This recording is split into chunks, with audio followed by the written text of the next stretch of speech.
warahmatullahi wabarakatuh. Alhamdulillah wassalatu wassalamu ala Rasulillah Muhammad bin Abdullah wa ala alihi wa sahbihi wa man wala. Amma ba'd. Sahabat sekalian, jumpa kembali di channel ini. Mudah-mudahan kita dalam keadaan sehat walafiat, selalu dalam lindungan Allah Subhanahu wa taala dan barokahnya. Amin ya rabbal alamin. Sahabat, jumpa kembali pada video kali ini. Insyaallah kita akan membahas tentang rukun Islam, kelanjutan pembahasan kitab Risalatul Jami'ah yang episode kedua. Oleh karena itu, mari sama-sama kita membaca dan mendengarkan penjelasan yang singkat, mudah-mudahan dapat dipahami dan bisa kita amalkan. Baik, langsung saja kita mulai membaca. Semoga kita bisa mengambil faidah dan manfaatnya. Bismillahirrahmanirrahim. Alhamdulillahirabbil alamin. Wassalatu wassalamu ala asyrafil anbiya'i wal mursalin sayyidina wa nabiyyina Muhammadin sallallahu alaihi wasallam ajma'in. Qala al-musannifu rahimahullahu ta'ala wa nafa'ana bihi wa bi'ulumihi fi darin. Arkanul Islami. Adapun itu arkanul Islam, yakni penjelasan tentang rukun-rukun Islam. Arkanul Islami khamsatun. Sebelum kita membahas tentang materi rukun-rukun Islam, kita harus mengenal dulu apa itu rukun. Arkan atau rukun di dalam kitab Risalatul Jami'ah, kalimatnya adalah al-arkanu atau arkanu. Arkanu di sini adalah jam'u ruknin, yaitu kalimat jamak dari kalimat mufradnya yaitu ruknun. Yang maknanya adalah secara lughah yaitu janibus syai'il aqwa, yang artinya bagian yang paling pokok dari segala sesuatu. Sedangkan wastilahan menurut istilah rukun itu adalah juz'un minal mahiyati la tatahaqqaqul mahiyatu illa bihi.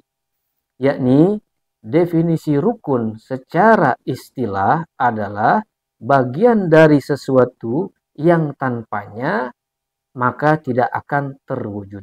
Nah, itu adalah definisi rukun secara bahasa maupun secara istilahi.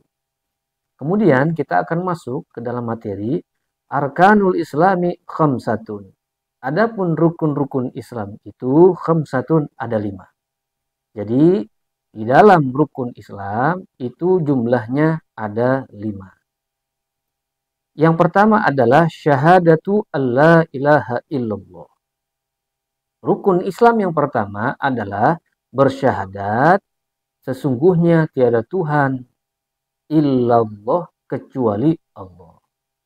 Nah, sebelum kita masuk penjelasan syahadatu alla ilaha illallah, maka kita harus tahu dulu apa itu Islam menurut lughah maupun menurut syara'. Islam menurut lughah adalah al-istislamu wal inqiyadu. Islam ini menurut bahasa adalah artinya istislam yakni menyerah, wal inqiyadu dan juga tunduk.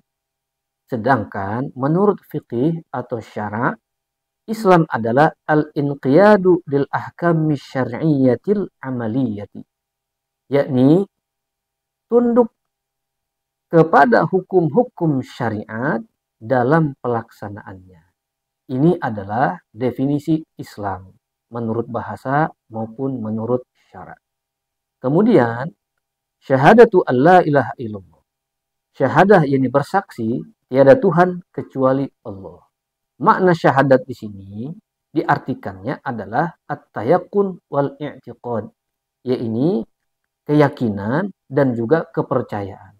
Jadi yang namanya syahadah di sini maksudnya adalah at-tayaqqun wal i'tiqad, yaitu berkeyakinan dan juga kepercayaan. Yaitu yakin dan percaya sesungguhnya tiada Tuhan kecuali Allah Subhanahu wa ta'ala. Namun, kalau kita maknai lafaz syahadatu alla ilaha illallah, maknanya adalah ay a'taqidu biqalbi wa ubayyinu li ghairi an la ma'buda bihaqqin fil wujudi illallah. Yang maksudnya adalah saya berkeyakinan biqalbi dengan hatiku, wa ubayyinu li ghairi dan aku akan jelaskan kepada selainku, sesungguhnya tiada Tuhan yang patut disembah dengan benar fil wujudi di dalam adanya illallah kecuali Allah Subhanahu wa taala. Kemudian rukun Islam yang kedua adalah masih rukun Islam yang pertama maksudnya adalah wa anna Muhammadar Rasulullah. Dan sesungguhnya Nabi Muhammad adalah utusan Allah. Maksudnya adalah saya berkeyakinan dan saya percaya bahwa Nabi Muhammad Shallallahu Alaihi Wasallam adalah utusannya Allah Subhanahu Wa Taala. Jadi syahadat yang pertama yaitu Allah ilaha illallah wa anna Muhammadar Rasulullah adalah dua kalimat syahadah yang termasuk daripada rukun Islam. Kemudian sahabat sekalian, rukun Islam yang kedua adalah wa iqamus shalat, yakni mendirikan salat. Salat sebagaimana kita ketahui menurut lughah adalah ad-du'a, yakni doa. Mutlakun secara mutlak. Sedangkan salat menurut syara adalah aqwalun wa af'alun muftatahatun bitakbiri wa muhtatamatun bitaslim. Yakni salat menurut syara adalah segala ucapan dan segala perbuatan yang dimulai dengan takbiratul ihram dan diakhiri dengan ucapan salam. Ini adalah definisi salat. Artinya, kita sebagai umat Islam harus melaksanakan salat sebab salat adalah salah satu daripada pokok Islam. Kemudian sahabat, kita masuk ke dalam rukun Islam yang ketiga, yaitu ita'uz zakati, menunaikan zakat. Sebagaimana kita ketahui, zakat kalau diartikan secara bahasa adalah sesuatu yang berkembang. Ya, zakat ini adalah sesuatu yang berkembang. An-nama'u, nah, itu artinya sesuatu yang dapat berkembang, wa tathiru dan juga pensucian. Jadi zakat menurut lughah adalah an-nama'u wa tathhir. Sedangkan menurut syara, zakat itu adalah ismun lima yukhraju min malin aw badanin ala wajhin makhsusin biniyatin makhsusin. Jadi zakat menurut syara adalah sebuah nama yang dikeluarkan dari harta atau badan atas jalan yang sudah dikhususkan dan juga dengan niat yang sudah ditentukan. Itu adalah makna ita'uz zakat. Kemudian rukun Islam yang selanjutnya adalah wasaumu Ramadan, berpuasa di bulan suci Ramadan. Puasa menurut lughah adalah al-imsak, menahan. Sedangkan menurut syara adalah al-imsaku an jami'il mufattirati min tulu'il fajri ila ghurubi syamsi biniyatin makhsusatin ala wajhin makhsusin. Jadi yang namanya puasa ini menurut syara atau menurut fikih adalah menahan dari segala yang membatalkan puasa dari mulai terbitnya matahari sampai terbenamnya matahari dengan niat yang khusus dan cara yang sudah ditentukan. Nah, sedangkan Ramadan ini adalah salah satu nama bulan dari bulan-bulan Islam yang ke-9. Kemudian sahabat sekalian, yang terakhir adalah rukun Islam, yakni wahajjul baiti, yakni pergi haji ke Baitullah. Al-hajju secara lughah adalah al-qasdu, yakni bermaksud sesuatu. Sedangkan menurut syara adalah qasdul baitil harami lin nusuki, bermaksud untuk pergi ke Baitul Haram untuk beribadah. Ini adalah definisi mengenai haji secara lughah maupun secara syara'.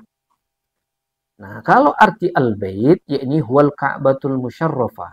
Ini Ka'bah yang dimuliakan. Man istata'a ilaihi sabila. Namun rukun Islam yang kelima ini dikhususkan bagi orang Islam man istata'a, orang yang mampu, ilaihi kepada bait, sabilan apanya, perjalanannya. Jadi haji atau rukun Islam yang kelima ini diwajibkan pada orang yang mampu saja. Mampu untuk melaksanakan haji secara perginya. Artinya punya modal, punya waktu untuk melaksanakan ibadah haji. Namun bagi orang yang belum ada biaya atau belum diberikan kemampuan oleh Allah Subhanahu wa taala dalam segi biaya, maka tidak diwajibkan untuk pergi haji. Ma'al ikhlas, serta adanya keikhlasan. Jadi melaksanakan haji itu atau ibadah yang lainnya butuh kepada keikhlasan. Yang mana ikhlas ini adalah dalam segi qaul, wal amal, wal itba' wal mahabbah. Ikhlas di sini artinya adalah segala ucapan, segala amal-amal perbuatan, dan kita mengikuti daripada sunnah Nabi Muhammad SAW, dan juga adanya mahabbah terhadap amalan-amalan Islam atau rukun-rukun Islam tersebut. Nah, tapi kalau kita artikan al-ikhlas di sini, definisinya adalah huwal amalu lillahi wahda. Jadi ikhlas ini adalah beramal hanya untuk Allah semata. Nah, wa haqiqatul ikhlas, sedangkan hakikatnya ikhlas adalah takhlisul amal anisyawaibir riya, yaitu mensucikan amal perbuatan daripada kotoran riya. Nah, ini adalah hakikatnya ikhlas daripada ibadah kita kepada Allah Subhanahu wa taala. Wa tamhiduhu lillahi taala, dan kita memurnikan kita punya amal hanya kepada Allah Subhanahu wa taala. Jadi kalau kita beribadah kepada Allah, enggak ada embel-embel. Jadi hanya kepada Allah semata. Kemudian lawan dari ikhlas adalah ar-riya'u, yakni riya. Sedangkan definisi riya adalah wasyirkul khafi wan nifaqul asghar. Riya ini adalah bentuk kesyirikan yang tersembunyi dan juga bentuk sifat kemunafikan yang kecil. Ini adalah definisi atau lawan daripada sifat ikhlas atau perbuatan ikhlas. Kemudian musannif melanjutkan watasdiqi, dan juga pembenaran. Maksudnya adalah al-qabul wal insyirah, yakni menerima dan juga berlapang dada. Ya. Faman lam yakun mukhlishon, maka barang siapa yang tidak ikhlas, fahuwa munafiqun. Jadi orang yang beramal ibadah kepada Allah tidak disertai dengan ikhlas, maka orang tersebut bisa dicap sebagai orang munafik.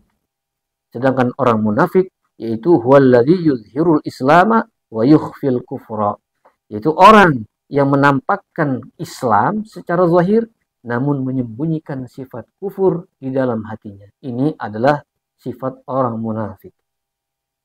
Wa man lam yakun musaddiqan, dan adapun barang siapa itu lam tidak yakun adanya siapa man itu musaddiqan membenarkan biqalbihi dengan hatinya siman, fahuwa kafirun, maka orang tersebut adalah orang kafir. Maksudnya adalah orang yang tidak membenarkan di dalam hatinya Allah Subhanahu wa taala adalah Tuhannya atau Nabi Muhammad sallallahu alaihi wasallam adalah rasulnya, maka boleh jadi orang tersebut adalah kafir atau orang yang tidak beriman kepada Allah Subhanahu wa taala. Nah, sedangkan kafir di sini adalah huwallazi lam yasduq bi risalatin nabi sallallahu alaihi wa alihi wasallam kulliha aw ba'dihha. Orang kafir adalah orang yang tidak mempercayai, yang tidak membenarkan dengan risalahnya Nabi Muhammad sallallahu alaihi wasallam baik secara keseluruhan maupun sebagian risalah Nabi Muhammad sallallahu alaihi wasallam. Maka orang tersebut dikatakan kafir. Wallahu a'lam bishawab. Mudah-mudahan pada pertemuan pada video kali ini ada manfaatnya, dan mudah-mudahan pula kita bisa memahami ilmu fikih dan bisa kita amalkan, dan mudah-mudahan juga kita minta kepada Allah Subhanahu wa taala ilmu yang bermanfaat serta taufik dan hidayahnya. Sahabat sekalian, inilah perjumpaan kita pada video kali ini. Insya Allah kita akan lanjutkan kepada video selanjutnya. Kita mohon kepada Allah diberikan umur yang panjang, sehat walafiat untuk selalu taat dalam ibadah kepada Allah Subhanahu wa taala. Amin ya rabbal alamin. Terima kasih. Wallaha as'alu ila aqwamit thoriq wal afu minkum. Wassalamualaikum warahmatullahi wabarakatuh.